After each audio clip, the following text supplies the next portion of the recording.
Alright, so as promised, I'll make another video about some of the things I talked about in my last post. Basically, what I wanted to talk about is the two sports, how they don't really interchange. Bodybuilding, on contrary to popular belief, does not help cycling. Lifting weights in general can improve cycling, obviously, but the problem that I found with doing the two is that it's very easy to train during like bodybuilding stuff when you're underfueled. And what I mean by that is it's easy to push through a 45-minute even intense workout. Will your strength go down the more you diet? Yeah, it will suffer. But the fact is that you can still recover between sets and you can still lift the weight. Can you do slow cardio and burn a lot more fat? Yes, you can. It's sometimes your blood sugar will drop, sometimes you'll get dizzy, but you can ultimately walk on the treadmill for 1 to 2 hours and be just fine. Now, on the flip side of that, in the cycling world, in the sports endurance type world, you will not have any type of performance. If you're underfueled, you will not be able to push through to go any further in your endurance endeavors. You just won't.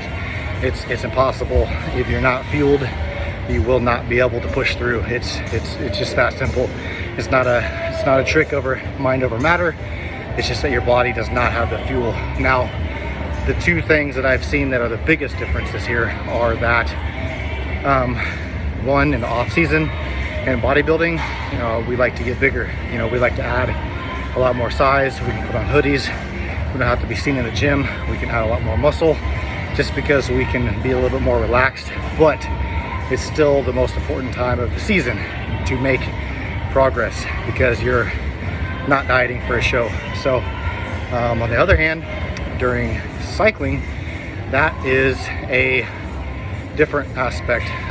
If you were bigger in the on season, if you were cycling at 190 pounds and you need to get down to a better weight just because you want to or because you think it's going to help you, give you an advantage, wintertime is the time to do that. And this is why I say that, is because when wintertime comes, you're not racing, you don't need your ultimate performance. So in that aspect, you can start to underfuel yourself, start to drop weight, and yes, you'll still suffer. You're not going to make as much progress as far as numbers wise, but if you're ultimately looking to sacrifice losing some muscle, losing some fat, getting leaner for the oncoming season, so when it does start, you can ultimately start eating more and then have a huge performance boost. So keep that in mind, guys. And ultimately, what this boils down to is the off season is the most important time. It is the most important time, guys. If you're bodybuilding, you got to make the gains. You got to take the time to get your body reset, start eating the food, start eating the fuel, start gaining more muscle. And then on the flip side, on cycling, you have to take the off season serious. If you're not racing, you need to start really ramping up your miles, getting a lot more endurance, because ultimately that's going to help you in the long run when you come into crit season or whatever cycling you're doing. Not a coach again for that, just telling you what I've seen, but that is the most important time. You really have to make use of the off season.